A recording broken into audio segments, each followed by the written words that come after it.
يعجل الله للناس شر استعجالهم بالخير لقضي إليهم أجلهم فنذر الذين لا يرجون لقاءنا في طغيانهم يعمهون وإذا مس الإنسان الضر دعانا لجنبه أو قاعدا أو قائما فلما كشفنا عنه ضره مر كأن لم يدعنا إلى ضر مسه كذلك زين للمسرفين ما كانوا يعملون ولقد أهلكنا القرون من قبلكم لما ظلموا وجاءتهم رسلهم بالبينات وما كانوا ليؤمنوا كذلك نجزي القوم المجرمين ثم جعلناكم خلائف في الأرض من بعدهم لننظر كيف تعملون صدق الله العلي العظيم. اگر اللہ لوگوں کے ساتھ برا معاملے میں بھی اتنی ہی جلدی کیا کرتا جتنا وہ ان کے ساتھ رحمت کے معاملے میں کیا کرتا ہے تو ان کی مہلت عمل نہ جانے کب کی ختم ہو گئی ہوتی. لیکن ہم ان لوگوں کو جو ہم سے ملاقات کی امید نہیں رکھتے ان کی سرکشی میں بھٹکنے کے لیے چھوٹ دے دیا کرتے ہیں. اور جب انسان کو کوئی مصیبت پہنچتی ہے، کوئی سخت وقت آتا ہے تو کھڑے بیٹھے اور لیٹے ہم کو یاد کیا کرتا ہے، مگر جب ہم اس کی مصیبت ٹال دیتے ہیں تو وہ ایسا ہو جاتا ہے جیسا اس نے کسی دکھ میں ہمیں پکارا ہی نہ تھا. ہم حد سے گزر جانے والوں کے نظر میں ان کے اعمال اسی طرح مزین کر دیا کرتے ہیں. لوگوں، ہم تم سے پہلے نہ جانے کتنی قوموں کو اسی طرح برباد کر چکے ہیں کیونکہ انہوں نے ظلم کی روش اختیار کی اور ان کے پاس ہمارے رسول نشانیاں لے کر آئے مگر وہ ایمان لانے والے نہ تھے. ہم مجرم قوموں کو اسی طرح بدلہ دیا کرتے ہیں. اور پھر اے لوگوں، ہم نے تم کو زمین کا خلیفہ بنایا ہے ان کے بعد تاکہ ہم دیکھیں کہ تم کیا کام دکھاتے ہو. وَلَوْ يُعَجِّلُ اللَّهُ لِلنَّاسِ شَرَّ اسْتِعْجَالَهُم بِالْخَيْرِ لَقُضِيَ إِلَيْهِمْ أَجَلُهُم، اگر ہم لوگوں کے ساتھ شر کا معاملہ کرنے میں وہی جلدی کیا کرتے جو ان کے ساتھ ہم خیر کا معاملہ کرنے میں کیا کرتے ہیں تو لوگوں کی مہلت عمل ختم کر دی گئی ہوتی، کبھی کی ختم ہو گئی ہوتی. گزشتہ آیات میں اللہ تبارک و تعالی جو پورا رکوع تھا یہ سورہ یونس کا، اور یہ آپ تفصیل کے ساتھ سن چکے ہیں. کیوں ضرورت ہے آخرت کی؟ دنیا کا یہ نظام جو انتہائی مرتب اور انتہائی منظم ہے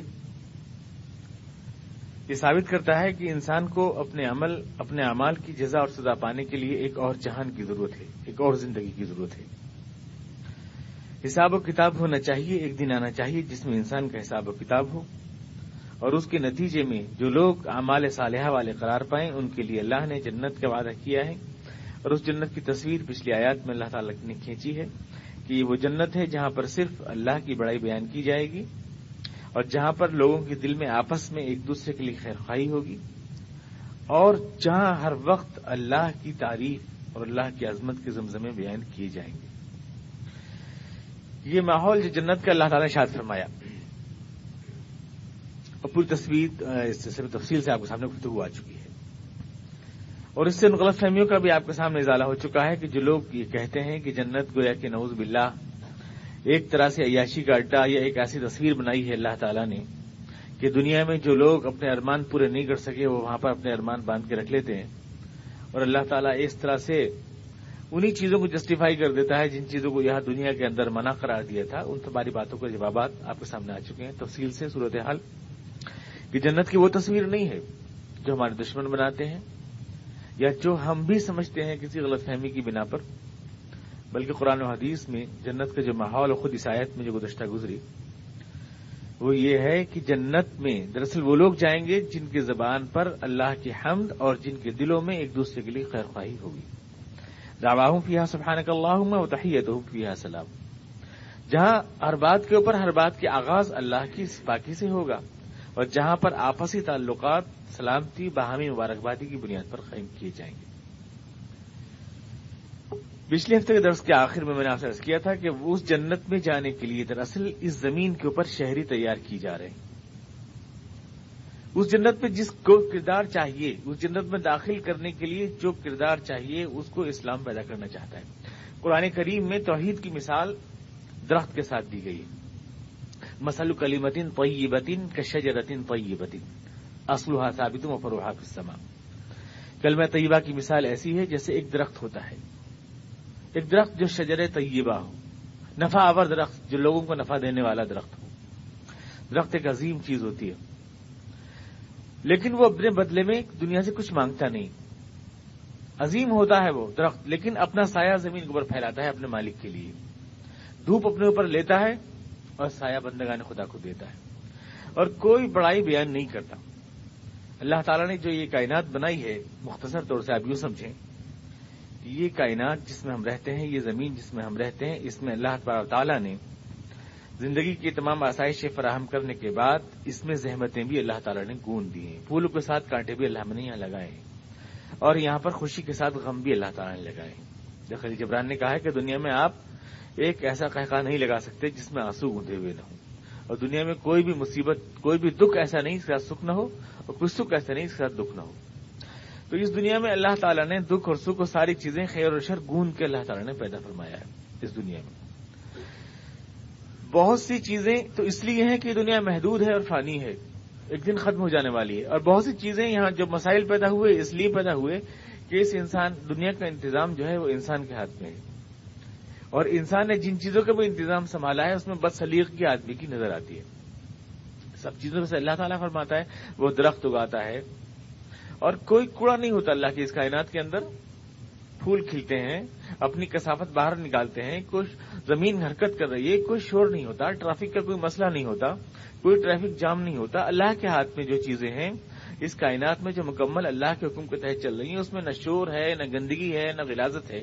یہاں پر خدا کے اس کارخانے میں حرکت بھی ہے، زندگی بھی ہے، حرارت بھی ہے، لیکن یہاں پر چمنیاں جو ہیں کارخانوں کی دھواں نہیں پھینکتی اللہ کی کائنات کے اندر، یہاں ڈسٹ یا کوڑا نکال کے نہیں پھینکتی اللہ تعالیٰ، نہ شور نہیں، ٹریفک نہیں، کچھ نہیں۔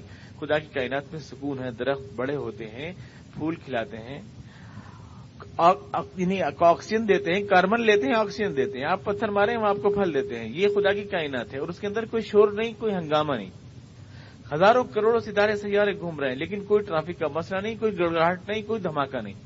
یہ زمین یہاں پر گھوم رہی ہے، اس کے اندر کوئی آپ دیکھتے ہیں کوئی چیز نہیں۔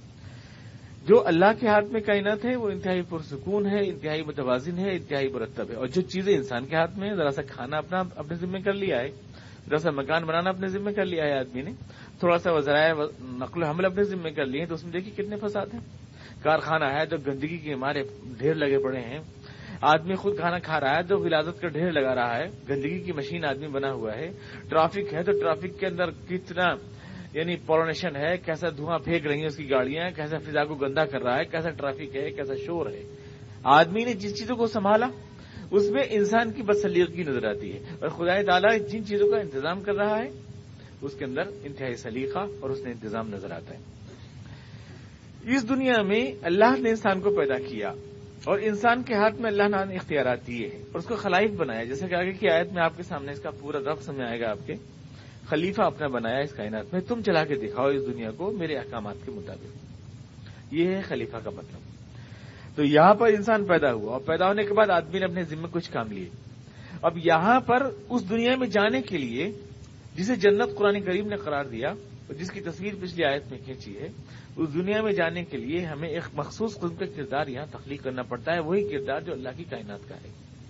یعنی آپ کائنات کو دیں اور اس سے لیں نہیں، دوسرے کو دیں اور اس سے کچھ مانگے نہیں، ٹریفک کا مسئلہ پیدا نہ کریں، کوئی پولوشن پیدا نہ کریں، کسی کی کوہنی نہ ماریں، دینے والے بنیں، لینے والے نہ بنیں، شیخی مارنے والے نہ بنیں، عظیم ہوں جیسے درخت عظیم ہے لیکن اپنے پرچھائی زمین کے اوپر ڈالتا ہے، خاک سارے دکھاتا ہے۔ اللہ کی کائنات میں کتنی عظیم عظیم چیزیں ہیں، لیکن کوئی اپنی عظمت کو ظاہر نہیں کرتا، دنیا کے کام آتا ہے اور بغیر کسی غرض کے کام آتا ہے، سورج چاند ہر چیز۔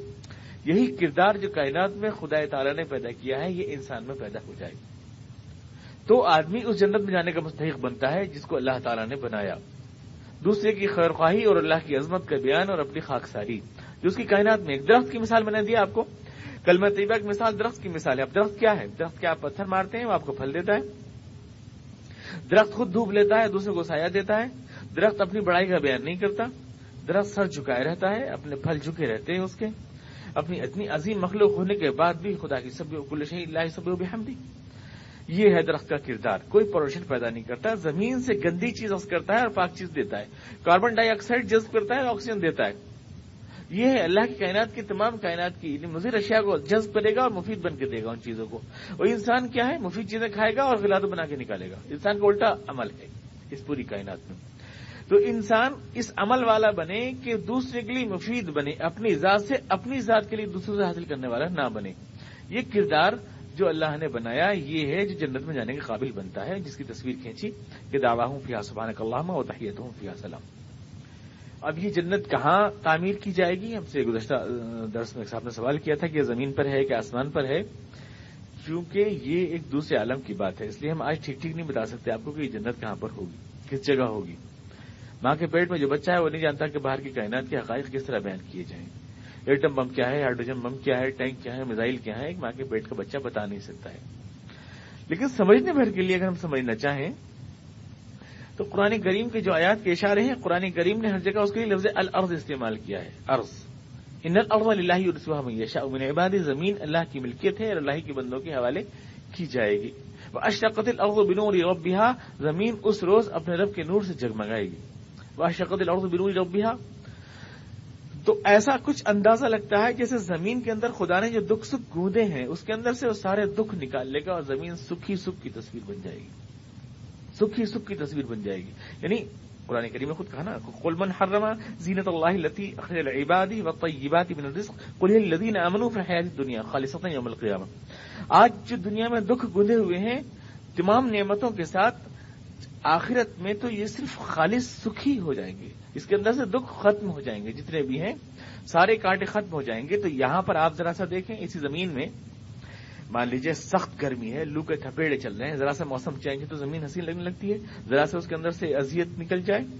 زمین میں ایک بہت بڑی اذیت یہ ہے کہ ختم ہو جانے والی چیز ہے, محدود ہے, انسان نے اس میں کثافت پھیلا رکھی ہے. اگر یہ چیزیں ختم ہو جائیں تو زمین ہی تمام کائنات میں اگر آپ دیکھیں تو ایک ایسا ہم کو سیارہ نظر آتا ہے جو اللہ کی تمام نعمتوں سے بھرپور ہے, اور اللہ اسی کو اس قابل بنا سکتا ہے کہ اسی کے اوپر جنتیں آباد کی جائیں.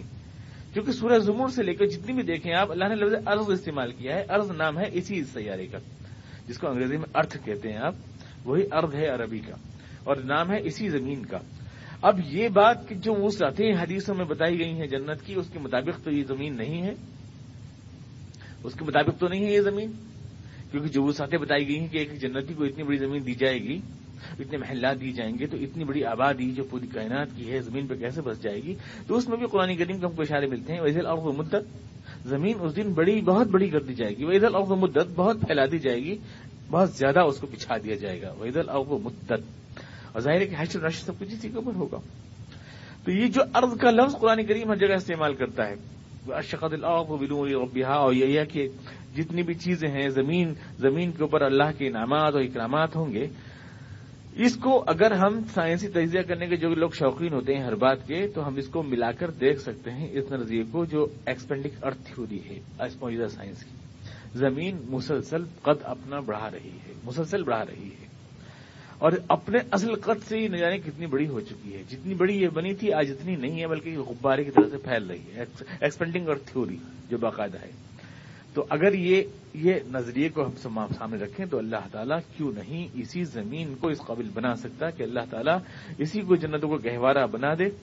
اور یہاں پر جو قرآن کریم میں آتا ہے کہ جنت میں رہنے والے رہیں گے ایک جگہ اور پوری کائنات سے ان کا رابطہ رہے گا, تو خدا تعالیٰ ویسی سواریاں ان کو فراہم کرے گا جس میں کوئی پولوشن کا مسئلہ نہیں ہوگا, جس کے اندر کوئی ایکسیڈنٹ کا مسئلہ نہیں ہوگا. جیسے آج بھی کائنات میں کتنے سیارے گھوم رہے ہیں, کتنے ستارے گھوم رہے ہیں, لیکن نہ کوئی آواز آتی ہے, نہ کوئی گڑگڑاہٹ آتی ہے, اور کتنی تیز رفتار یعنی لائٹ ایئرس کے حساب سے سفر کرنے والے جو ہیں ستارے اور سیارے موجود ہیں. ایسی سواری اللہ تعالیٰ فراہم فرمائے گا کہ انسان ایک جگہ رہے گا اور پوری کائنات سے اس کا کانٹیکٹ رہ سکے گا. دنیا میں ہم چھوٹے پیمانے پر تجربہ کر رہے ہیں. آج ٹیلیکس ہے, فیکس ہے, ٹیلی فون ہے, ٹی وی ہے, ٹیلی ویژن ہے, دنیا میں ہم ہر جگہ منٹوں اور سیکنڈوں میں رابطے آج قائم کر رہے ہیں، اس کو ایک چھوٹے پیمانے پر دنیا کی ساری حقیقتوں میں اللہ میں سمجھانے کے لیے ہم کو تھوڑی تھوڑی چیزیں دی ہیں، اور اس لیے اتو بھی متشابہہ کہا گیا ہے۔ یعنی جنت میں جو کچھ بھی دیا جائے گا وہ سب کچھ مشابہ ہوگا انہی چیزوں کے جو تمہارے سامنے، اتو بھی متشابہہ، کچھ کچھ انہیں سمجھنے بھر کے لیے تمہارے لیے چھوٹے پیمانے پر، جیسے بچے کو اسکوٹر کی تصویر دکھا کے اسکوٹر سمجھا دیتے ہیں، ایسے سمجھنے کے لیے آپ کی چیزیں کافی ہیں۔ کیسے آپ پوری کائنات سے رابطہ قائم کر سکیں گے؟ جیسے آج آپ فیکس سے کر دیتے ہیں، آج اپنا پورا پاسپورٹ آپ چاہیں 1 سیکنڈ میں امریکہ بھیج سکتے ہیں، بالکل بے ہی اسی فوٹو کے ساتھ، انہی عبارتوں کے ساتھ 1 سیکنڈ میں آپ ادھر بٹن دبائیں گے تو فیکس ہو جائے گا۔ تو یہ ساری چیزیں جو ہیں، جتنی بھی جنت میں تصویر کھینچی گئی ہے آپ کو سمجھانے کے لیے، اس کی متشابہہ، اتو بھی متشابہہ یہاں موجود ہیں۔ وہ تو نہیں، کیونکہ جنت میں جو کچھ دیا جائے گا اس کا کوئی کمپیریزن ہو نہیں سکتا یہاں کی چیزوں کے ساتھ، وہ کائنات ہی الگ ہے، وہ عالم ہی الگ ہے، اور اس کے لیے الفاظ اللہ تعالیٰ نے اس کائنات سے لیے ہیں، جبکہ اس کے لیے وہاں کی ایک ڈکشنری ہونی چاہیے، وہیں کی زبان، لیکن وہاں کی زبان ہو کیسے کہ ابھی تو وہ عالم آیا ہی نہیں۔ جو ماں کے پیٹ میں بچہ رہتا ہے اس کو جو ہے کوئی ڈکشنری باہر کی تو نصیب ہوتی نہیں جو باہر کی دنیا میں بات کر سکے، وہ تو جب اس دنیا میں آتا ہے تو یہاں کے الفاظ سیکھتا ہے، تو جب ہم اس عالم میں جائیں گے تو وہاں کے حقائق کو سمجھیں گے اور وہاں کے الفاظ خود بنائیں گے، لیکن اس دنیا میں جو چھوٹے چھوٹے لفظ ہمارے پاس ہیں انہی لفظوں سے ہم وہاں کی بڑی بڑی حقیقتوں کو سمجھ سکتے ہیں۔ یہ ایک مطلب ایک اصول ہی نہیں، میں اس پہ اصرار نہیں کر رہا ہوں، اس بات کے اوپر اس پہ میں نے اصرار نہیں کیا آپ یوں کہیں کہ صاحب جنت کو زمین کو جنت بتا دیا، لیکن قرآن کریم نے یہ میں آپ کو بتانا چاہتا ہوں کہ جس جگہ بھی، بہت جگہ، بے شمار جگہ قرآن کریم کے اندر متعدد جگہ جنت کے ساتھ ساتھ عرض کا لفظ بریکٹ کیا گیا ہے، یعنی زمین کے اوپر یہ سب کچھ ہوگا، زمین کے اوپر ہوگا۔ اور وہ جنتیں جو حضور اقدس علیہ الصلوۃ والسلام تشریف لے گئے اور جو معراج میں آپ کو دکھائی گئیں، وہ جناب ابن مسعود کی روایت ہے، اور دوسری کی وہ جنتیں ان جنتوں سے الگ ہیں جن جنت میں جناب آدم علیہ السلام تھے۔ جناب آدم علیہ السلام جس جنت پہ بسائے گئے وہ جنت کون سی تھی؟ ایک بحث ہے جو تفسیروں میں چلتی ہے، اور بعض مفسرین یہ کہتے ہیں کہ وہ زمین ہی پر تھی، کہیں اور باہر نہیں تھی، اور وہ حبوط کا مطلب یہ کہ وہ یہیں سے زمین کے کسی سطح مرتفع سے نیچے آئے تھے۔ تو چنانچہ صحابہ کرام نے جس کی تفسیریں کی ہیں اس میں انہوں نے خود کہا ہے کہ وہ جنت جو معراج میں حضور اقدس علیہ السلام نے دیکھی ہے وہ جنت نہیں تھی جناب آدم علیہ السلام جہاں پر تھے، جہاں رہتے تھے، وہ بالکل الگ جنت تھی، یہ بالکل الگ جنت ہے۔ تو جنات کا لفظ قرآن کریم میں ہے، یعنی پلورل میں بولا گیا ہے، سنگولر میں نہیں بلکہ پلورل میں بولا گیا ہے۔ جنات بہت سی ہے جنتیں اللہ تبارک و تعالیٰ کی، اور جنت کا مطلب ہوتا ہے کہ باغ جو سطح مرتفع کے اوپر ہو۔ تو یہ ضروری نہیں کہ جہاں بھی جنت کا لفظ کوٹ کیا جائے ضروری ہو کہ وہ ماورائے کائنات ہو، یہ کوئی ضروری نہیں ہے، اور قرآن کریم میں اس بات کی کوئی صراحت نہیں ہے۔ سمجھنے کے لیے میں کہہ رہا ہوں، ویسے کیا حقیقت ہے یہ تو ہم مرنے کے بعد ہی جان سکیں گے۔ حقیقت کیا ہے ان تمام چیزوں کی، یہ سب تو ہمیں اللہ تبارک و تعالیٰ بتائے گا۔ تو میں نے اس سوال کے ذمن میں ایک چند جو کلمات کہہ دیے جو کسی صاحب نے مجھ سے کہی تھی۔ اب یہاں پر ان آیات کو جو آج میں نے آپ کے سامنے تلاوت کی ہیں، ان آیات میں اللہ تبارک و تعالیٰ نے ایک سوال کا جواب دیا ہے جو گزشتہ آیات میں پیدا ہوتا ہے، جو گزشتہ آیات سے پیدا ہوتا ہے۔ حضور اقدس علیہ السلام سے پہلے آپ اس کا زمانہ نزول سمجھ لیں کہ جب یہ آیات نازل ہوئی، قحط پڑا مکے کے اندر، بہت زبردست قحط پڑا مکے میں، اور اتنا قحط پڑا کہ تمام مشرکین جتنے بھی تھے تمام دیوی دیوتاؤں کو بھول کر سارے کے سارے اور اللہ کے حضور سے دریز ہوئے اور اللہ کے آگے روئے اور گڑائے اور قحط دور کرنے کی دعا مانگی۔ اور ابو سفیان جو اس وقت لشکر کفار کے سردار ہوا کرتے تھے، اور بعد میں تو حضرت ابو سفیان رضی اللہ عنہ کہلاتے ہیں، انہیں صحابی رسول بنے، لیکن اس وقت تک وہ کفار کے سردار تھے۔ انہوں نے آ کر حضور سے درخواست کی کہ آپ دعا فرمائیں اپنے اللہ سے کہ وہ اس قحط کو ہم سے دور فرما دیں۔ چنانچہ دعا آپ نے فرمائی، قحط دور ہوا، اور قحط دور ہونے کے بعد ان کے اندر جو ہے خوشحالی کا زمانہ آیا، تو ایک بار پھر وہ لوٹ گئے اسی حالت کی طرف، اور ایک بار پھر انہوں نے مذاق اڑانا شروع کیا جنت کا اور دوزخ کا اور آخرت کا اور رسالت کا اور اللہ کے رسول کا۔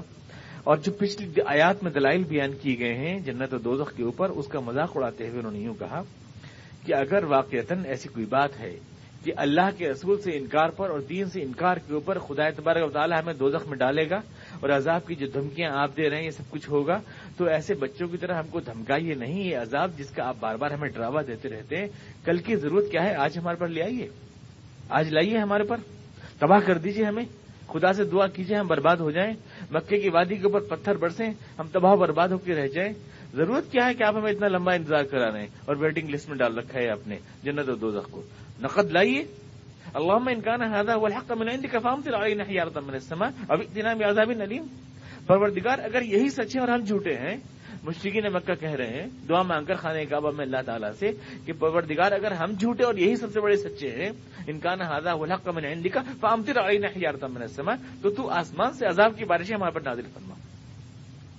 اب ائتنا بعذاب الیم، یا کوئی دردناک عذاب تو ہم کو دے. نضر بن حارث جو مشہور سردار ہے کفار مکہ کا، وہ خانہ کعبہ میں یہ دعا مانگ رہا ہے کھڑا ہوا، اللهم ان كان هذا هو الحق من عندك فامطر علينا حجارة من السماء، ہمارے پر عذاب کی بارشیں نازل فرما.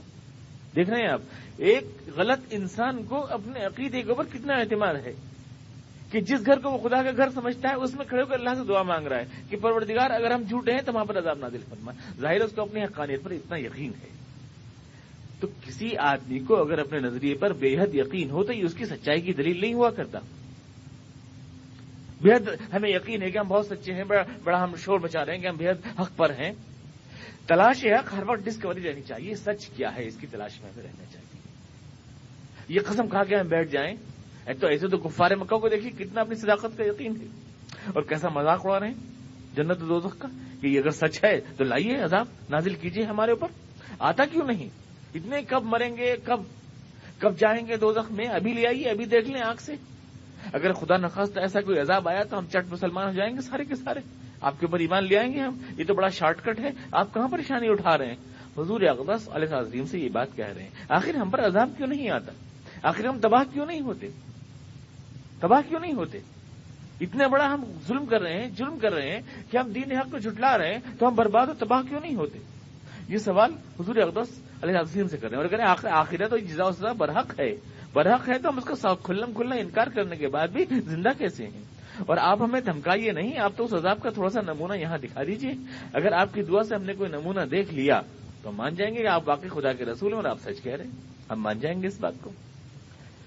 ان کے اس بےہودہ اعتراض کا اور ان کے اس مذاق کا در حقیقت جو یہ مذاق کو آخرت کی وجہ اڑا رہے تھے اور جس سے ظاہر ہو رہا تھا کہ ان کو اپنی صداقت پر کتنا یقین ہے، اور آخرت کا مذاق جو بےہودہ انداز میں انہوں نے اڑایا، قرآن کریم انتہائی شائستگی اور شرافت کے ساتھ اس کا جواب دے رہا ہے ان آیات کے اندر. وَلَوْ يُعَجِّلُ اللَّهُ لِلنَّاسِ شَرَّ اسْتِعْجَالَهُم بِالْخَيْرِ لَقُضِيَ إِلَيْهِمْ أَجَلُهُمْ، اگر اللہ تعالیٰ لوگوں پر برائی بھیجنے میں اتنی جلدی کیا کرتا جتنی وہ اپنی رحمت کی بارشیں برسانے میں کرتا ہے تو لوگ تو تباہ و برباد ہو جاتے. لَقُضِيَ إِلَيْهِمْ أَجَلُهُم، خدا تعالیٰ کی شان یہ ہے کہ خدا تعالیٰ کی رحمت اس کے غضب کے اوپر حاوی ہے. اس کی رحمت اس کے غضب سے کہیں زیادہ ہے. وہ اپنے بندوں کے اوپر مہربان ہے. اس کی زمین میں اٹھنے والے بادل ایک دم پھٹ نہیں پڑتے کھیتوں اور بستیوں کے اوپر، بلکہ یہ کیوں ہوتا ہے کہ سمندروں سے اٹھتے ہیں اور اٹھنے کے بعد ایک ایک کھیتی تک خود پہنچتے ہیں، آدمی کو جانا بھی نہیں پڑتا، اور پھر وہ بوند بوند کر کے برستے ہیں تاکہ ایک ایک کوپل کی جڑ کے اندر پیوست ہو کر کے اس کو پودا بنائیں. یہ اس کی مہربانی کا ثبوت ہے کہ جو پوری کائنات کے اندر بکھری ہوئی ہے. خدا تعالیٰ کی رحمتیں پوری کائنات میں آشکار ہیں اور اس کی رحمت کہیں زیادہ ہے. اس لیے جتنی جلدی وہ رحمت کرنے میں کرتا ہے اتنی جلدی وہ عذاب نازل کرنے میں نہیں کیا کرتا. اور کیوں ہے ایسا؟ کس لیے کرتا ہے وہ ایسا؟ عذاب جو تم مانگ رہے ہو منہ سے اور مذاب تمہارے پر نہیں آ رہا اور تم اس کو اپنے حقانیت کی دلیل سمجھ رہے ہو کہ ہم منہ سے عذاب مانگ رہے ہیں اور ہمارے پر عذاب نہیں آ رہا، تو جب یہاں نہیں آ رہا تو وہاں کیا آئے گا؟ تم نے یہ نتیجہ نکالا ہے تو کیوں نہیں آتا؟ اور اللہ مہلت کیوں دیتا ہے؟ اللہ مہلت اس لیے دیتا ہے تاکہ لوگوں کو غور و فکر کی اور سوچنے کی مہلت مل جائے. یہ اس کی رحمت ہی کا ایک اسلوب اور ٹھکانہ ہے کہ اس دنیا میں ایک انسان کمزور اپنے نفس کے ہاتھوں شکار ہے اور دوسری طرف وہ شیطان کے ہاتھوں شکار ہے، اور ان دو طرفہ مقابلہ کرنے کے لیے دو طرفہ طاقتوں کا انسان کو تھوڑا سا کوئی بونس ملنا چاہیے، تھوڑا سا کوئی آدمی کو رعایت ملنی چاہیے.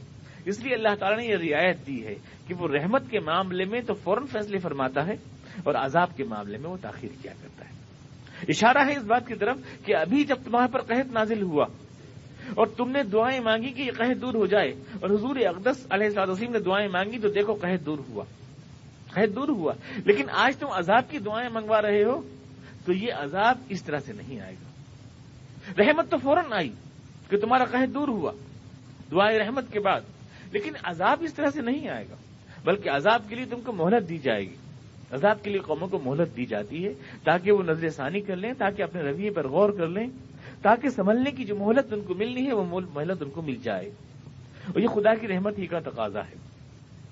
وَلَوْ يُعَجِّلُ اللَّهُ لِلنَّاسِ شَرَّ اسْتِعْجَالِهِمْ بِالْخَيْرِ لَقُضِيَ إِلَيْهِمْ أَجَلُهُمْ، لوگ تو تباہ و بربادی ہو جاتے اگر ہر وقت خدا کے عذاب نازل ہوتے رہتے اور لوگوں کو سوچنے کی مہلت نہ دی جاتی اور لوگوں کو صحیح ہونے کی مہلت نہ دی جاتی، اپنے آپ کو تعمیر کر لینے اور کردار کو مرتب کر لینے کی مہلت نہ دی جاتی، لَقُضِيَ إِلَيْهِمْ أَجَلُهُمْ، تو لوگ تو سارے کے سارے ختم ہو جاتے۔ فَنَظَرُ الَّذِينَ لَا يَرْجُونَ لِقَاءَنَا فِي طُغْيَانِهِمْ يَعْمَهُونَ، لہذا ہم جن لوگوں کو ہم سے ملنے کی امید نہیں ہے ان کو بھی چھوڑے رکھتے ہیں، ان کی سرکشی میں چھوڑے رکھتے ہیں، کیونکہ لہذا سے مطلب یہ ہے کہ چونکہ ہم رحیم و کریم ہیں، لہذا یہ ہماری رحمت کا تقاضا ہے کہ ہم ان کو چھوڑے رکھیں، لہذا ہم ان کو چھوڑے رکھتے ہیں تاکہ وہ ایک بار پھر سوچ لیں، ایک بار پھر غور کر لیں کہ ہمارا رویہ اس پوری کائنات سے ہم مانگے کہ نہیں۔ تو یہ تو جواب اس بات کا ہوا کہ تمہارے پر عذاب کیوں نہیں آتے، باوجود ہے کہ تم دعائیں مانگ رہے ہو عذاب کی۔ جب تم نے قحط دور کرنے کی دعا مانگی رسول خدا نے تو قحط دور ہوا، لیکن آج تم عذاب کی دعائیں مانگ رہے ہو تو عذاب کی دعا کیوں نہیں تمہاری قبول ہو رہی؟ اس لیے کہ خدا تعالی رحیم و کریم پہلے ہے اور قہار و جبار بعد میں ہے، رحمت اس کی سبقت لیے ہوئے ہے اس کے غضب کے اوپر۔ یہ جواب تو اللہ تعالی نے اس بات کا دیا ان کے اس بنیادی سوال کا۔ وَلَوْ يُعَجِّلُ اللَّهُ لِلنَّاسِ شَرَّ اسْتِعْجَالِهِمْ بِالْخَيْرِ لَقُضِيَ إِلَيْهِمْ أَجَلُهُمْ فَنَظَرُ الَّذِينَ لَا يَرْجُونَ لِقَاءَنَا فِي طُغْيَانِهِمْ يَعْمَهُونَ۔ حضور اقدس علیہ السلام خود ارشاد فرماتے ہیں، انہیں اللہ کی شان رحمت کو آپ دیکھیں کہ حضور ایک حدیث میں ارشاد فرماتے ہیں جس کو کہ بہقی نقل کیا کہ میں نے اللہ سے دعا مانگی ہے کہ اگر کوئی عزیز و قریب کے لیے اپنے یا کسی اپنے قریبی کے لیے بد دعا کرے تو اللہ تعالیٰ اس بد دعا کو قبول نہ فرمائے۔ یہ میں نے دعا اللہ تعالیٰ سے مانگی ہے، صرف ان دعاؤں کو قبول کیا جائے جو لوگوں کی بینیفٹ دونوں کے فائدے کے لیے ہوں، لیکن جو لوگوں کو برباد کرنے کے لیے ہوں وہ دعائیں قبول نہ کی جائیں، یہ میں نے اللہ سے دعا مانگی ہے۔ حضور اقدس علیہ السلام ارشاد فرماتے ہیں۔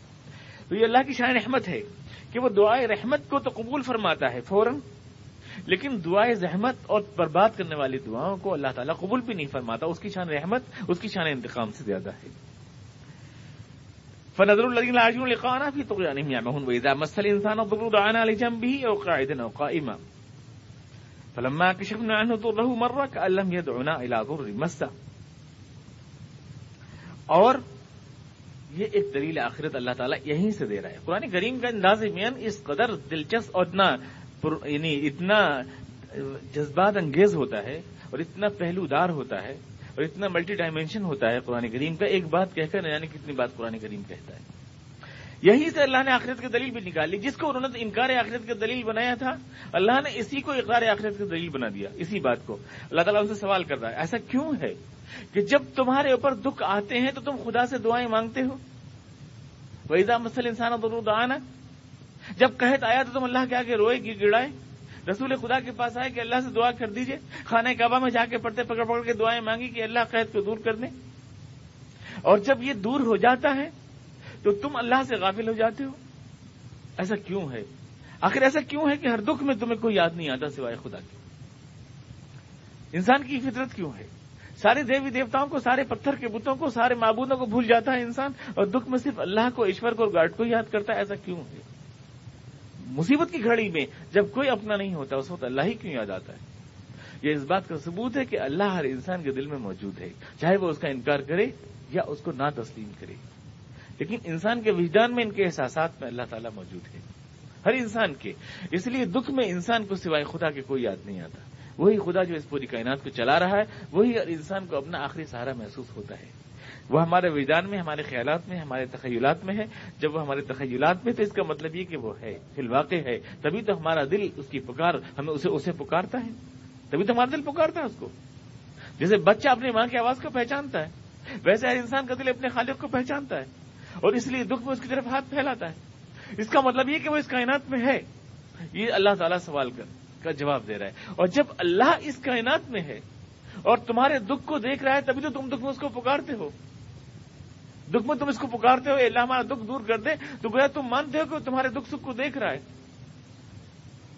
جب تم یہ مانتے ہو تمہارے دکھ سکھ کو دیکھ رہا ہے، تمہارے شر و خیر کو دیکھ رہا ہے، تو یہ کیوں نہیں مانتے کہ جو اللہ تمہارے خیر کو دور کر کے، دکھ کو دور کر کے سکھ لا سکتا ہے، وہ اللہ تمہارے خیر و شر کا حساب نہیں کرے گا؟ تم نے اس کو آخرت کے انکار کی دلیل بنایا تھا، لیکن یہ تو آخرت کے اقرار کی دلیل ہے، یہ تو آخرت کے اقرار کی دلیل ہے۔ تم ہر دکھ میں تڑپ کے جب خدا کو پکارے، قحط جب آیا مکے میں اور تم خدا کے آگے روئے، تو اس کا مطلب خدا تمہارے دل میں تھا، اور جب خدا تمہارے دل میں تھا تو وہ حقیقت میں کائنات میں ہے، اور جب ہے اور تم یہ بھی مانتے ہو کہ دکھ سکھ کو وہ دیکھ رہا ہے، تبھی تو دکھ میں اس کو پکار رہے ہو، تو وہ تمہارے حق اور باطل اور شر و خیر کو بھی دیکھ رہا ہے، اور جب دیکھ رہا ہے تو کیا دودھ کا دودھ پانی کا پانی نہیں کرے گا؟ یہ ایک دلیل آخرت ہے، نہ کہ انکار آخرت کی دلیل نہیں، اقرار آخرت کی دلیل ہے۔ وَإِذَا مَسَّ الْإِنسَانَ ضُرٌّ دَعَانَا لِجَنبِهِ أَوْ قَاعِدًا أَوْ قَائِمًا، انسان کو جب دکھ پہنچے، نفسیات بتا رہا ہے، انسان کے لفظ تو بول رہا ہے اللہ تعالیٰ، عام انسان کی نفسیات یہی ہے، دکھ آئے گا اللہ کے لیے رونا شروع کر دیں گے۔ مسلمانوں کو دیکھتے آپ، ذرا سا کوئی فساد ہو جائے، گرفتاریاں ہو جائیں، مسجدوں کے اندر آیت کریمہ ہو رہے، لوگ سر پر ٹوپیاں جائیدار، ہر ایک کے سر پر ٹوپی جالیدار، اور سوالہ کا لا الہ الا انت سبحانک انی کنت من الظالمین، ہر مسجد میں ہو رہا ہے، ہر مسجد کے اندر آپ دیکھیں نمازی کی تعداد اس قدر بڑھ جاتی ہے، اور لاؤڈ اسپیکر پہ اپیلیں لوگ کرنے لگتے ہیں، اور اس قدر قرآن کریم کی تلاوت، چہرے پر خشوع خضوع لوگوں کے چھا جاتا ہے۔ ذرا سی مصیبت، ذرا سا دکھ اور ذرا سا حالات ناسازگار ہوں، دور ہو جائیں، اگر حالات ٹھیک ہو جائیں، پتہ بھی نہیں اللہ کوئی ہے ہماری زندگی میں، یاد بھی نہیں رہتا، دکھ میں ایک دم اللہ سے جڑتے ہیں، ایک دم مصیبت میں خدا یاد آتا ہے۔ ہماری بے نظیر صاحبہ دیکھیے آج کل کتنا قرآن شریف پڑھ رہی ہیں، جب دیکھو قرآن شریف پڑھ رہی ہیں، جب دیکھو قرآن شریف پڑھ رہی ہیں، اور پہلے تو کبھی قرآن شریف پڑھتی نہیں تھی۔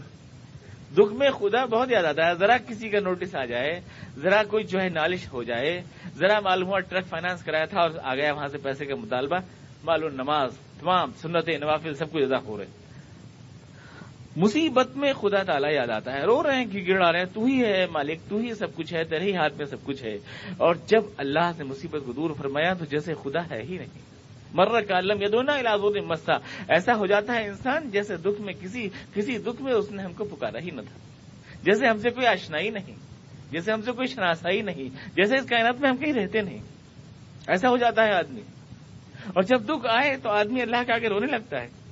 وَإِذَا مَسَّ الْإِنسَانَ ضُرٌّ دَعَانَا لِجَنبِهِ أَوْ قَاعِدًا أَوْ قَائِمًا فَلَمَّا كَشَفْنَا عَنْهُ ضُرَّهُ مَرَّ كَأَن لَّمْ يَدْعُنَا إِلَىٰ ضُرٍّ مَّسَّهُ، ایک دم بھول جاتا ہے، اسے یاد نہیں رہتا کہ کوئی خدا بھی ہے۔ دیکھیے ایک بات کا اور جواب دیا اللہ تعالیٰ نے، آپ کو یاد ہے انہوں نے کیا کہا تھا مشرکین مکہ نے؟ انہوں نے کہا تھا آپ ذرا سے یہ دلیل کے عذاب کا نمونہ دیکھنے کے بعد تو اسلام کی راہ پر آ جاؤ گے، غلط ہے، اللہ کی ذات کی راہ پہ آ جاؤ گے، غلط ہے، ایسا نہیں، جو ہی عذاب ہٹے گا ایک بار پھر وہیں پہنچ جاؤ گے جہاں تم تھے۔ کذالک زین للمسرفین ما کانوا یعملون، اس لیے کہ ہم بدکار لوگوں کو ان کے اعمال ہی بھلا کر کے دکھاتے ہیں، وہیں پہ پہنچی وہیں پہ خاک جہاں کا خمیر تھا، اسی کیچڑ میں جا کے پھر پھنسنا پسند کرتے ہیں لوگ جس کیچڑ میں رہتے تھے۔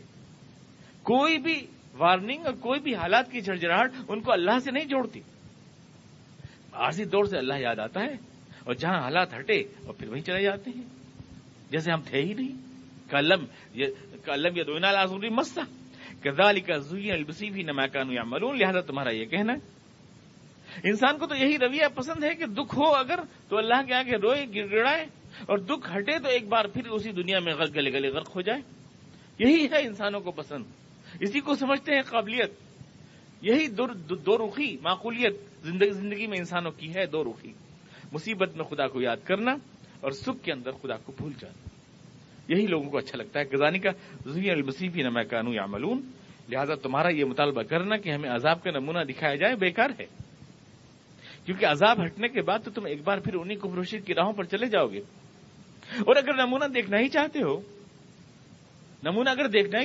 اور نمونہ دیکھے بغیر اسلام قبول کرنا اور رسول کی بات پر کان دھرنے کا تمہیں یقین نہیں ہے، نمونہ ہی دیکھنا چاہتے ہو، وَلَقَدْ أَهْلَكْنَا الْقُرُونَ مِنْ قَبْلِكُمْ لَمَّا ظَلَمُوا، تم سے پہلے نہ جانے کتنی قومیں ہیں جن پر ہم عذاب نازل کر چکے ہیں، کوئی ضروری نہیں کہ عذاب تمہارے خود پہ نازل کیے جائیں، تجربات اپنے اوپر ہی ہوں، انسان کے لیے تاریخ کا حوالہ بہت کچھ ہوتا ہے، تاریخ نہ جانے کتنے مسرت دکھ اور سکھ سے گزری ہے، سارے حالات سے گزری ہے، اس دنیا میں نہ جانے کتنے تخت ہیں جو اچھالے گئے، پھینک دیے گئے، کتنی تہذیبیں اٹھی جوان ہوئی اور مر گئیں، کتنی سلطنتیں اٹھی اور زمین کا پیوند ہو گئیں، دنیا میں نہ جانے سب کچھ ہوا ہے، ان سب کے انجام سے عبرت حاصل نہیں کر سکتے کہ اپنے لیے عذاب کا مطالبہ کر رہے ہو، وَلَقَدْ أَهْلَكْنَا الْقُرُونَ مِنْ قَبْلِكُمْ لَمَّا ظَلَمُوا، اور ہلاک اس لیے ہوئی کہ انہوں نے ظلم کا رویہ اختیار کیا.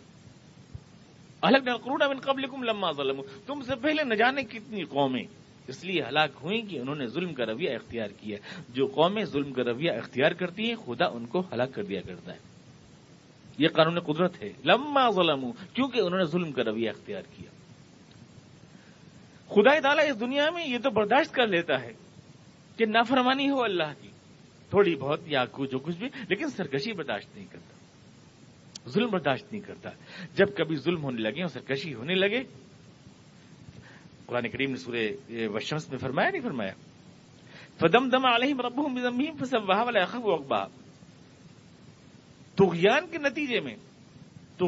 نتیجے میں والشمس وضحاھا والقمر اذا تلاھا والنہر اذا جلاھا واللیل اذا یغشاھا والسماء وما بناھا والارض وما طحاھا ونفس وما سواھا فالہمھا فجورھا قد افلح من زکاھا وقد خاب من دساھا کذبت ثمود بطغواھا.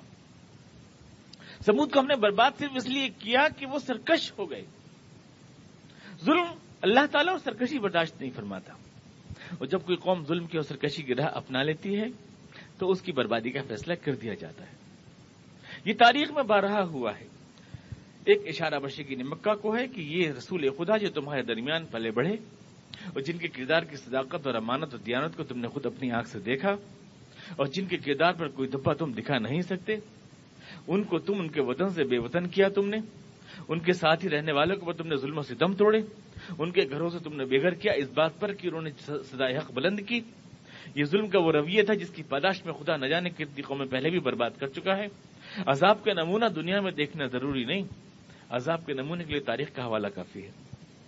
اللہ تعالیٰ فرما رہا ہے وَلَقَدْ أَهْلَكْنَا الْقُرُونَ مِنْ قَبْلِكُمْ لَمَّا ظَلَمُوا، نہ جانے کتنی قومیں ہلاک کر چکے ہیں. اور قوم ہلاک ہونے کا مطلب یہ نہیں کہ سب کے سب پتھروں سے مار مار کے ختم کر دی جائے. جو قومیں کبھی مقام عروج پر تھیں اگر وہ زمین کی فنائیوں میں جا گریں، نیچے جا گریں، تہذیبیں جو کبھی عروج پر تھیں اگر وہ فنا ہو جائیں تو یہ قوموں کا ہلاک ہونا ہی ہوتا ہے. یہ قوموں کا ہلاک ہونا ہی ہوتا ہے. لقد اہلکنا القرون من قبلکم، کبھی جن کے ہاتھ سروں پہ تاج تھے اگر ان کے ہاتھوں میں تاج آ جائیں تو یہ قوموں کا ہلاک ہونا ہی ہوتا ہے ظلم کے نتیجے میں.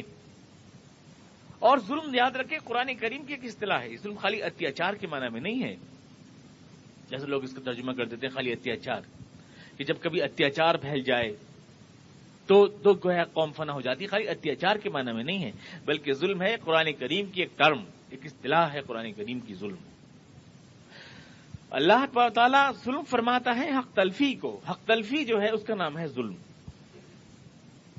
اور حق تلفی سب سے زیادہ کیا ہے؟ اگر اللہ کے احکامات کے مقابلے میں آپ سرکشی اختیار کرتے ہیں تو یہ ہے سب سے بڑا ظلم. یہ اللہ کے ساتھ ظلم ہے، کیونکہ اللہ جو آپ کا پروردگار ہے اور رب کائنات ہے، اس کے احکامات کا اگر ہم نے سرتابی کی تو یہ ہم نے اللہ کے اوپر ظلم کیا، اللہ کی حق تلفی کی ہم نے. اس کا حق بنتا تھا ہمارے اوپر جس نے ہمیں پیدا کیا اور جس نے ہمیں زندگی کی سانسیں دی اور جس نے ہمیں پینے کے لیے پانی دیا. اس کا حق بنتا تھا کہ اس کی اطاعت کی جائے، اور جب اس کی اطاعت نہ کی گئی، سرکشی کی گئی، تو یہ اس کی حق تلفی ہوئی اللہ تبارک و تعالیٰ کی. اور یہ حق تلفی ان اسباب و وسائل کی بھی ہوئی جن کے ذریعے کی گئی. مان لیجئے میں نے اگر اللہ کے مرضی کے خلاف اپنے ہاتھوں کو چلایا تو میں نے اپنے ہاتھوں پر ظلم کیا. صرف اللہ پر ہی حق تلفی نہیں کی، میں نے ان ہاتھوں کی بھی حق تلفی کی، اس لیے کہ یہ ہاتھ اللہ کے بنائے ہوئے تھے اور اللہ کی راہ میں اٹھنے چاہیے تھے، اور یہ پیر اور یہ دماغ اللہ کا بنایا ہوا تھا اور اللہ کی راہ میں اٹھنا چاہیے تھا. تو میں نے اپنے پیر پر اپنے ہاتھ پر بھی ظلم کیا، اور نہ اپنے پیر پر اپنے ہاتھ پر بلکہ خود اپنی جان پر بھی ظلم کیا، اس لیے کہ اللہ کی حق تلفی کرنے کے بعد در حقیقت میں نے اپنے آپ کو برباد کر لیا. کیونکہ خدا کی کائنات میں جو آدمی خدا تعالیٰ سے سرتابی کرتا ہے وہ اپنے آپ کو برباد کر لیا تک کرتا ہے، خدا کا کچھ نہیں بگاڑ سکتا. تو میں نے اپنے آپ پر بھی ظلم کیا، میں نے خدا کی بھی حق تلفی کی، میں نے اپنے اسباب و وسائل کی بھی حق تلفی کی، میں نے اپنی ذات کی بھی حق تلفی کی. اللہ کے احکامات سے سرتابی اور سرکشی یہ ہے ظلم قرآن کریم کی اصطلاح میں. اور اس لیے شرک کو کہا گیا ان الشرک لظلم عظیم. شرک ہے ظلم عظیم اس کائنات کا. ظلم عظیم شرک ہے اس کائنات میں کہ اللہ تعالیٰ کی دنیا میں رہو اور اللہ کے ساتھ پارٹنر بناؤ دوسروں کو، عبادت میں، تعبدات میں، قوانین میں اور احکام میں، دستور میں، ضوابط میں، سماجی رہنمائی میں کسی کو بھی اللہ کے ساتھ پارٹنر بناؤ. کیا یہ اللہ کی حق تلفی نہیں ہے؟ کیا دوسرے تھے پیدا کرنے والے؟ کیا انہوں نے دیے تم کو سانسیں زندگی کی؟ کیا زندگی انہوں نے دی کو مالک دوسرے بن گئے؟ زندگی کا مالک تو وہ ہے جس نے زندگی تم کو دی. اللہ لہ الخلق والامر. تو یہ حق تلفی اس لیے قرآن کریم نے کہا کہ جو اللہ کے بتائے ہوئے نظام سے ہٹ کر چلتے ہیں وہ ظالم ہوا کرتے ہیں. وَمَن لَّمْ يَحْكُم بِمَا أَنزَلَ اللَّهُ فَأُولَٰئِكَ هُمُ الظَّالِمُونَ. جو اس حکم کے مطابق فیصلہ نہ کریں جو اللہ نے نازل کیے ہیں در حقیقت وہی ظالم ہوا کرتے ہیں. تو ظلم نام ہے اللہ کے احکامات اور اللہ کی حق تلفی کرنے کا. اور جو قومیں اللہ کے بتائے ہوئے نظام سے ہٹ کر اللہ کی حق تلفی کرتی ہیں وہ خود اپنے آپ کو برباد کرتی ہیں. اور یہی مطلب ہے کہ ظلم کے نتیجے میں قومیں برباد ہو جایا کرتی ہیں. ظلم کے نتیجے میں قومیں برباد ہو بما لما ظلموا. اور اسی کی تفصیل ہے کہ ظلم کیا تھا. وہ ظلم تھا وَلَمَّا جَاءَتْهُمْ رُسُلُهُم بِالْبَيِّنَاتِ. ان کے پاس ہمارے رسول آئے نشانیاں لے کر لیکن انہوں نے مانا نہیں. وَمَا كَانُوا لِيُؤْمِنُوا. مان کر ہی نہ دیا. ہر طرح سمجھایا. کردار بھی ان کے روشن چمکتے ہوئے چہرے بھی تھے, ان کا کیریکٹر بھی تھا. انہوں نے اللہ کی راہ میں مشکلیں بھی اٹھائیں, خون بھی بہایا, پسینہ بھی بہایا, بندگان خدا کے لیے دنیا سے کچھ نہیں لیا اپنے لیے. کردار ان کی روشن شہادت تھا, بینات. لیکن اس کے بعد ماں کانوا لیؤمنوا کسی صورت ایمان لا کر نہ دیے. ماں کانوا لیؤمنوا تھے ہی نہیں کہ ایمان لے آتے, کسی طرح ایمان لا کر نہ دیے. کذالک نجزی القوم المجرمین. ہاں اسی طرح سے جو قومیں سرکشی کا رویہ اختیار کرتی ہیں, اتنا بڑا ظلم کرتی ہیں, ہاں اسی طرح کذالک اسی طرح ہم سزا دیا کرتے ہیں ایسے ظالموں کو. یہی سزا دیا کرتے ہیں کذالک. یہ ہمارا اصول ہے, عام اصول. تمہارے لیے نہیں ہے کہ ایسا نہ سمجھنا, ہر ایک کے لیے کذالک یوں ہی کیا کرتے ہیں ہم. یہی روٹین ہے ہمارا. اٹھتی ہیں کچھ قومیں, کچھ دن کے لیے جگمگاتی ہیں, چمچماتی ہیں, اور پھر اٹھا کر ہم تاریخ کے کوڑے میں پھینک دیتے ہیں. کذالک نجزی القوم المجرمین. ثم جعلناکم خلائف فی الارض. اور اس کے بعد ہم نے تم کو خلیفہ بنایا ہے زمین پر. ہم نے تم کو خلیفہ. ثم جعلناکم کس سے کہہ رہا ہے قرآن کریم؟ مکے والوں سے کہہ رہا ہے. یہاں پہ خلیفہ بڑی بحث چلتی ہے, خلیفہ کے معنی کیا ہے؟ ہم نے کہہ دیا خلیفہ کے معنی ہے اللہ کے احکامات کی اطاعت کرانے والا. تو کئی حضرات علماء بول اٹھے کہ نہیں, خلیفہ کا مطلب تو ہوتا ہے حضور کے بعد آنے والا. اور اس لیے ابوبکر صدیق خلیفہ اس لیے کہ حضور کے خلیفہ ہے, کوئی اللہ کے تھوڑی. ایک بہت بڑے مولانا صاحب ارشاد فرما رہے ہیں وہ خلیفۃ الرسول ہے کہ خلیفۃ اللہ. یا کچھ لوگ کہتے ہیں کہ صاحب وہ جن کے خلیفہ ہیں, پہلے زمین میں جن رہتے تھے, بھوت رہتے تھے, پریت, بعد میں جو آئے تو وہ خلیفہ ان کے ہو گئے. اللہ کے خلیفہ کہاں سے لے آئے آپ؟ جو خلیفۃ اللہ کی آپ نے اپنے آپ بنائی ہے اصطلاح, قرآن میں کہیں نہیں ہے. یہ مشرکین مکہ سے کہہ رہا ہے قرآن کریم. ثم جعلناکم خلائف. پھر ہم اب تم کو بنا رہے ہیں خلیفہ. کون؟ ابھی تو حضور موجود ہیں. کہاں حضور کے خلیفہ کہاں سے آئے؟ ابھی تو حضور موجود ہیں, وہی نازل ہو رہی ہے. کون ہے یہ خلیفہ؟ یہ خلیفۃ الرسول ہے کہ خلیفۃ اللہ ہے؟ کون بنا رہا ہے؟ کس کی زندگی میں بنا رہا ہے؟ خلیفہ کے معنی نہ تو جانشین کے جیسے کچھ عقل کل مولانا فرما دیا کرتے, کیونکہ اللہ کا جانشین کوئی نہیں ہو سکتا. اللہ کا جانشین کوئی نہیں ہو سکتا ہے. اور انسان دنیا میں بحث خلیفہ کے آیا اور وعدہ فرما رہا ہے. وہ کہہ رہے ہیں کہ جن کے خلیفہ ہیں, بھوت کے خلیفہ ہیں, پریت کے خلیفہ ہیں. بہت بڑے ہمارے ایک عالم یہی کے ہیں, انہوں نے کتاب بھی لکھی ہے, خلیفہ کے مفہوم بھی تشریح کیا ہے کہ خلیفہ کا یہ معنی ان لوگوں کی سیاسی تشریح ہے, ورنہ قرآن حدیث میں خلیفہ کا یہ معنی نہیں ہے. بلکہ یہی کہ آج پہلے یہاں جن بھوت رہتے تھے زمین پہ, بعد میں انسان آ گیا تو اس کے بعد میں آنے والا وہ خلیفہ ہو گیا. یہ اس کی سیدھی زبان لے دی. اور قرآن کریم کہہ کے وعدہ کر رہے ہیں, اے ایمان والو وعد اللہ الذین آمنوا منکم وعملوا الصالحات لیستخلفنہم فی الارض. اے ایمان والو جو ایمان رکھتے ہیں اور اعمال صالح اختیار کرتے ہیں, اللہ ان سے وعدہ کرتا ہے کہ وہ ان کو زمین کا خلیفہ بنائے گا. یہ وعدہ کرتا ہے, کہے کا وعدہ کرتا ہے, وہ تو بن گئے, بھوت گزر گئے, بعد میں آتے گئے, وعدہ کہے کا ہو رہا ہے. پھر وعدہ تو آنے والی فیوچر کا ہوتا ہے کہ پاسٹ کا وعدہ ہوتا ہے. اس حساب سے تو ہم ہیں آلریڈی خلیفہ, بنے بنائے خلیفہ ہیں. پہلے بھوت تھے, اب ہم آ گئے, ہو گئے خلیفہ ہر ایک. اب وعدہ کہے کا ہو رہا ہے, کہے کا وعدہ ہو رہا ہے. ایمان و عمل صالح پہ کہے کا وعدہ ہو رہا ہے.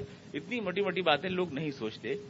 قرآن کریم یہاں مشرکین سے کہہ رہا ہے ہم تم کو اب خلیفہ بنا رہے ہیں. پہلے ان قوموں کو ہم نے ہلاک کیا ظلم کے نتیجے میں, تم ہم سے عذاب کا مطالبہ کر رہے ہو.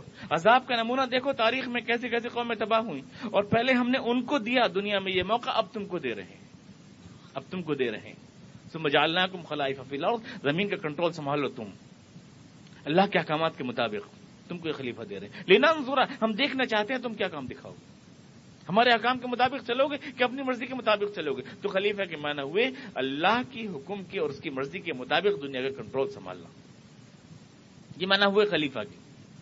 اب اس میں ظاہر بات ہے کہ اللہ کا حکم جانتے ہو ہم اور دنیا کو بھی جانتے ہو, تبھی دونوں یہ ذمہ داری ادا ہوگی. اللہ کے حکم کے مطابق یعنی پہلے اللہ کے حکم کو معلوم ہو, زمین کا کنٹرول سنبھالنا یعنی پہلے زمین کے علوم کو جانے, زمین کے حقائق کو جانے تو دو چیزوں کی ضرورت ہے، یعنی اللہ کے اعمال، اللہ کی مرضی کو جانے اور زمین کے حقائق کو جانے. بس وہی چیز جو اللہ کے احکامات کو جاننا ہے وہی علوم دنیا کہلاتا ہے، اور زمین اور کائنات کے حقائق کو جاننا یہی علوم اصلیہ کہلاتا ہے. اور ان دونوں کے کمبینیشن سے خلافت کی ذمہ داری ادا ہوتی ہے. اس کی میں مکمل یعنی تشریح جو ہے ایک درس میں آئی تھی کہ علم کا تصور کیا ہے اسلام کے اندر اور خلافت کے معنی کیا ہے اسلام کے اندر، وہ میں نے آپ کے سامنے عرض کیے تھے. تو یہ قرآن کریم کی ساری اصطلاحات ہیں، اور قرآن کریم کی اصطلاحات کو فتنہ ہے، فساد ہے. مثال کے طور پر اب فساد کا ترجمہ رائٹ کر دیتے ہیں لوگ، فرقے وارانہ فساد. اور معلوم ہوا کہ قومی یکجہتی کونسل کی جو اجلاس اور سیمینار ہو رہے ہیں اس میں لا تفسدوا فی الارض کی آیت مولانا صاحب کوٹ فرما رہے ہیں کہ زمین میں فساد مت کرو، یعنی بلوا مت کرو، یہ معنی لے لیے. اور ایسی جو ہے خلیفہ کے معنی لے لیے، جن بھوت کے بعد آنے والا، یہ سارے معنی لے لیے. اور ظلم کے معنی لے لیے اتیاچار. اور پھر یوں کہتے ہیں کہ ہم قرآن کریم کے صحیح معنی بیان کر رہے ہیں، اور ہم قرآن کریم کی اصطلاحوں کو قرآن کریم کے معنی کے اندر بیان کریں تو کہتے ہیں تفسیر بے رائے ہو رہی ہے.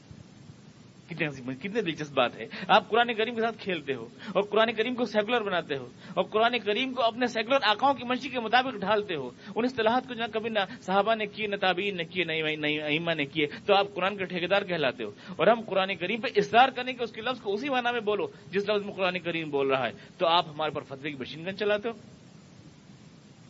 میں پورے چیلنج کے ساتھ کہہ رہا ہوں، میں یہاں پر کتنے سال سے مدد دے رہا ہوں، اور میں اس شہر کے پورے سارے علماء کرام کو چیلنج کرتا ہوں، اگر میری کوئی علمی غلطی اگر پچھلے 6 سالوں کے اندر کوئی صاحب پکڑ کے دکھائیں. میرا تو ایک لفظ ٹیپ ہے، جو بھی میں نے کہا ہے میں تو اپنے کسی لفظ سے مکر بھی نہیں سکتا ہوں. اگر میں نے قرآن کریم کے ساتھ کہیں چیٹنگ کی ہو نعوذ باللہ من ذالک تو اللہ تعالیٰ مجھے دیکھ رہا ہے.